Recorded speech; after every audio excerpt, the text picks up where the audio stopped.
kita tidak boleh menolak calon-calon yang berpengalaman ini masih ada kewibawaan. Berpengalaman.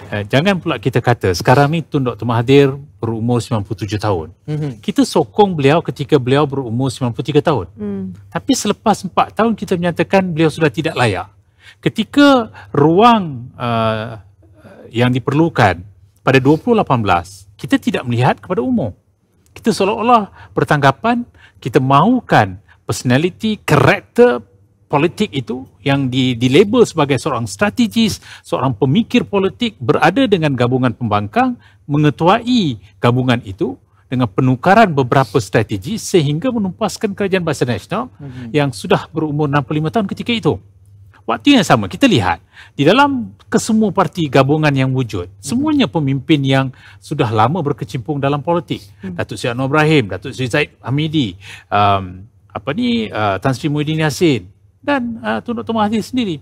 Keempat-empat mereka ini mengetuai, mengemudi gabungan ini dan sudah pasti di peringkat bawahan itu kita mahu melihat calon yang akan melalui transisi untuk mengambil alih terajun pimpinan negara. Kita tidak boleh berada dalam kepompong ini selamanya. Ada satu masa kita harus berubah untuk memungkinkan calon muda tampil ke atas. Sebab itu dalam pilihan raya kali ini, yang turut menjadi percaturan bukan saja personaliti seperti ini. Kita juga mahu melihat kedudukan seperti Khairi Jamaluddin, Nurul Izzah, Hana Yo, Syed Saddiq.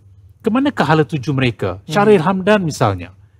Semua ini dianggap pemimpin pelapis dalam parti masing-masing. Apakah strategis seperti Tok Mat untuk Barisan Nasional, Rafizi Ramli untuk Pakatan Harapan, Mukhlis Mahathir untuk GTA? Apakah mereka ini dianggap antara pemimpin yang akan memainkan peranan dalam masa akan datang? Dalam konteks itu, saya setuju. Perlu ada pemimpin muda yang diberikan pengaruh dan juga digunakan pengaruh mereka untuk menarik pengundi muda keluar mengundi. Saya rasakan bahawa pengundi muda mahukan seseorang yang ada nilai mengikut keselesaan mereka, yang memahami keperluan mereka, yang tahu keperluan mereka, yang juga dianggap sejiwa dengan mereka. Jika ada keserasian, keintiman seperti itu, saya percaya pengundi muda akan keluar. Hari ini, kita melihat penambahan hampir 7 juta pengundi. Bukan sekadar umur 18 tahun.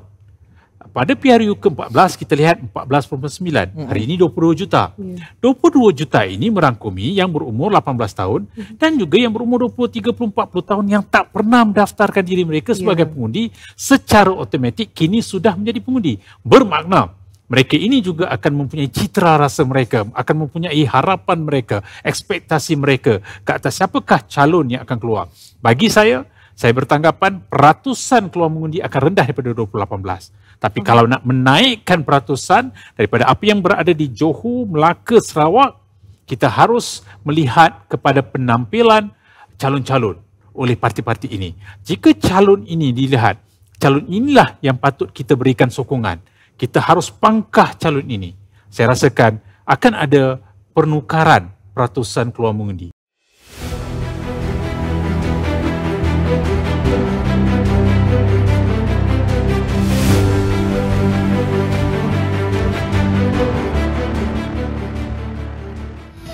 Thank you.